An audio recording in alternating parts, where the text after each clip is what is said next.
Isabel, a middle-aged woman devoted to art, is having an affair with Vincent, a married man. There is no formal relationship, only intimate encounters that leave her in a depressive state. Every time they meet, she ends up crying without really knowing why. During one of those encounters, they sleep together. He hurriedly gets dressed and assures her that he'll call her over the weekend. She is left alone, clinging to that promise that seems bound to be broken. After the weekend passes, Isabel goes to Vincent's bachelor apartment to ask him why he didn't call. Later, they go to a bar. They talk about Isabel's new projects. She has partnered with an important figure in the French art world, the owner of galleries where her paintings will now be exhibited.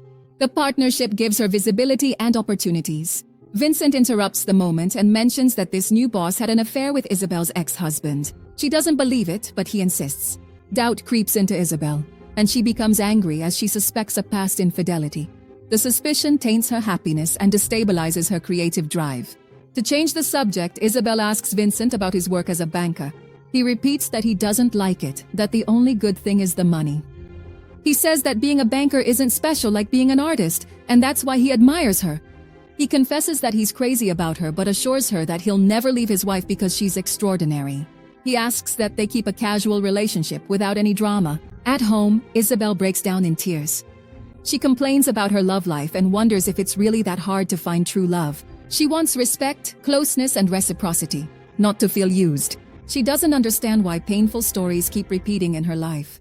Her heartbreak keeps her from sleeping, and the feeling of emptiness settles into her routine. The next morning, she meets with her new boss. Isabel is grateful and excited, but she needs to clear something up. Isabel asks her if she had an affair with her ex-husband. Her boss firmly denies it, and they both end up laughing. When Isabel finds out that Vincent was the one who started the rumor, she realizes he tried to manipulate her. She decides firmly never to see him again. The decision gives her back some control. Isabel focuses on her work. For a project, she meets with an actor named Lacteur. He is attractive, melancholic, and casually confesses that his marriage is about to end. He talks about losing his passion for life and his hope of reconnecting with an artistic calling in the future. Isabel listens, is interested, and senses his vulnerability. There is a sense of closeness in the air that goes beyond the professional. That night, they go out to dinner under the pretense of talking business. The conversation drifts toward personal topics, desires, and fears. They look at each other with growing attention, and the silences become heavy. The professional framework dissolves. The intimate tension rises, though neither names it directly. At the end of dinner, he drives her in his car. They drive around the city and keep talking. Isabel senses that he wants to sleep with her, so she asks him to stop the car. Before she gets out, he suggests going to the movies the next day. She refuses. He feels like a rejected lover, and she laughs, not understanding his reaction. Isabel waits, hoping that Lacteur will hold her back and beg her to stay. When he doesn't, she gets angry and asks if he doesn't want to come up to the apartment. He, confused but happy, agrees, believing that everything is going his way. The invitation opens a door that neither of them planned to close that night.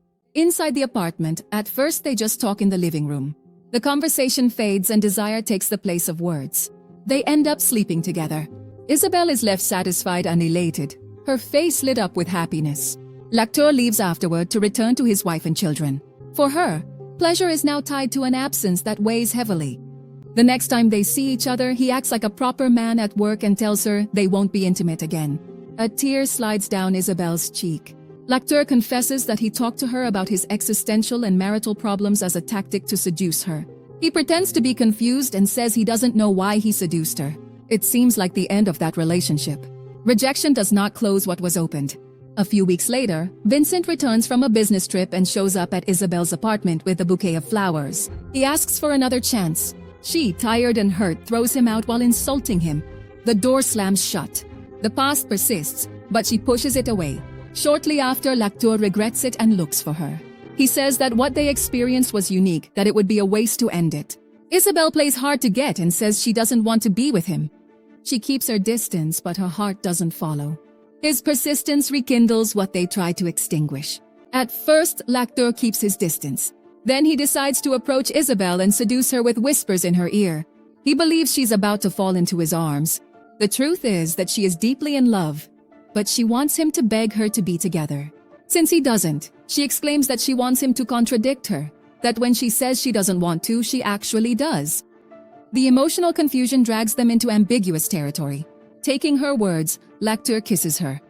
Then he goes to buy a pizza for his family. In the following days, Lecter doesn't contact her again. Isabel goes out to eat with a friend to vent. She says that ever since she was young, her body gets excited when she thinks about unfaithful men. She enjoys thinking of them as terrible men. Over time, those lovers disgust her and she discards them, looking for another committed man. She admits that this lifestyle wears her out. Sadness consumes her, and her hopes for a good love fade away. Among those men is her ex-husband, with whom she had a daughter. A man who always supported her. She recounts that he visited her recently and they had sex. For a few hours she felt like the luckiest woman, until she realized they couldn't get back together because of deep differences. The confession doesn't ease the emptiness, it exposes it. Shortly after, her ex-husband François visits her on a Monday to drop off their daughter's things, as she spent the weekend with him. As soon as he comes in, they sleep together again.